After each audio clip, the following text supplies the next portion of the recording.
Teori Kriminologi. Topik ke-53 dari 75 topik. Penjelasan teori struktur sosial tentang kejahatan, bagian ketiga.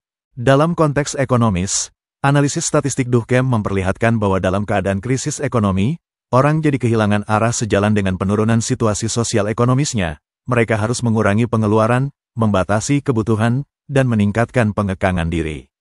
Pertumbuhan kemakmuran yang mendadak dalam masyarakat juga punya akibat, serta terhadap peningkatan angka bunuh diri dalam masyarakat yang bersangkutan. Pertumbuhan secara mendadak ini membuat relevansi tatanan moral runtuh secara mendadak, sementara pembentukan tatanan moral yang baru tidak berjalan cepat untuk mengganti tatanan moral yang ada. Hal ini masih didukung dengan orientasi duniawi dan kompetisi untuk mencapai tingkat kesuksesan tertentu yang berbasis materi, juga merupakan salah satu faktor tingginya angka bunuh diri di komunitas masyarakat tertentu, termasuk di negara-negara yang baru saja melangkah menjadi negara maju, seperti yang terjadi di Korea Selatan.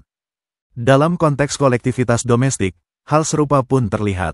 Bagi Durkheim, keluarga punya signifikansi penting sebagai institusi yang menyandang pola-pola normatif yang berlaku dalam masyarakat. Sejalan dengan hal ini, lepasnya seseorang dari ikatan keluarga, baik karena tidak menikah atau karena sebab lain, membuat orang kehilangan pegangan untuk bertindak, berpikir, dan berperasaan. Karena itulah tingkat bunuh diri kalangan mereka yang tidak terikat lebih tinggi daripada mereka yang terikat dalam perkawinan dan kekeluargaan. Berdasarkan analisis tentang hubungan di antara tipe-tipe bunuh diri dan kesadaran kolektif seperti yang telah dikemukakan di atas, jelaslah bahwa bunuh diri itu merupakan gejala sosial, merupakan fakta sosial, dan bukan sekedar gejala individual. Argumentasi yang digunakan Durkheim untuk memperkuat pandangan ini adalah, kasus-kasus bunuh diri tersebar dalam kolektivitas, seperti yang terungkap dari adanya tingkat bunuh diri. Dan sejalan dengan hal ini, argumentasi yang juga digunakan Durkheim, untuk memperlihatkan bahwa bunuh diri merupakan gejala sosial dan bukannya gejala individual adalah, walau individu yang melakukan tindakan bunuh diri berbeda-beda dari satu kolektivitas ke kolektivitas lain, dan berbeda-beda dari satu masa ke masa yang lainnya, atau dengan kata lain, pelaku tindakan bunuh diri independen satu sama lain, data statistik memperlihatkan bahwa tingkat bunuh diri dalam kolektivitas cenderung stabil. Yang jadi masalah apakah gejala bunuh diri ini merupakan hal yang normal dalam kolektivitas? Untuk menjawab soal ini, Durkheim berpandangan bahwa dilandaskan pada stabilitas tingkat bunuh diri, dapat dikatakan bahwa bunuh diri merupakan gejala yang normal dalam kolektivitas, suka atau tidak suka, dipandang individu sebagai pelanggaran moral atau tidak, bunuh diri terjadi. Yang menjadikan bunuh diri sebagai gejala abnormal adalah jika tingkat kejadiannya berubah-ubah secara signifikan dalam jangka waktu tertentu. Robert Merton dan teori anomi. Teori Durkheim tentang anomi telah diadopsi oleh Merton untuk menjelaskan perilaku menyimpang di dalam masyarakat. Tipologi Merton tentang adaptasi pada anomi dikenal sebagai teori ketegangan. Teori ketegangan menganggap bahwa kejahatan muncul sebagai akibat apabila individu tidak dapat mencapai tujuan-tujuan mereka melalui saluran-saluran legal. Dalam kasus yang demikian, individu tersebut menjadi frustrasi dan dapat mencoba untuk mencapai tujuan mereka melalui saluran-saluran yang tidak legal atau menarik diri dari pergaulan sosial karena kemarahannya.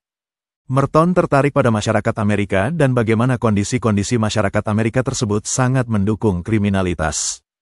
Merton percaya bahwa norma-norma masyarakat Amerika mempromosikan perolehan pemilikan material bagi warganya dan adanya mitos bahwa setiap orang mempunyai kesempatan yang adil dan sama untuk menjadi orang yang sukses dalam kehidupan dan penghidupannya.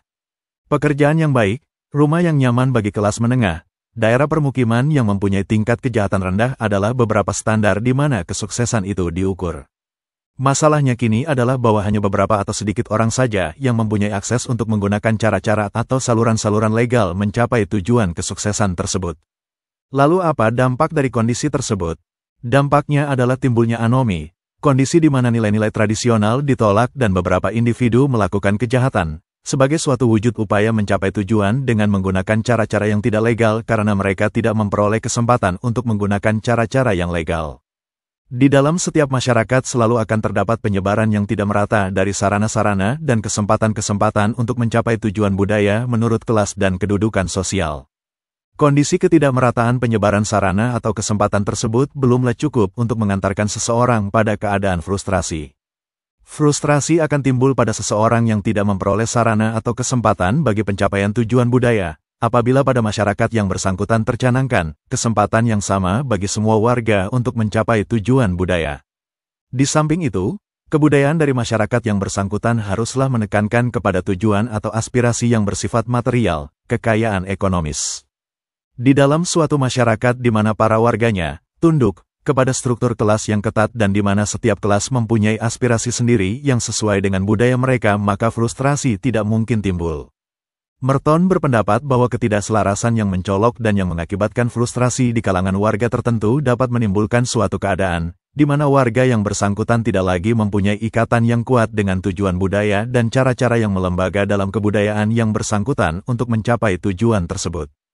Keadaan ini dinamakan anomi, di mana sebagian besar warga tersebut akan cenderung mengatasi masalahnya dengan melakukan beberapa bentuk penyesuaian diri yang menyeleweng dari norma-norma yang berlaku.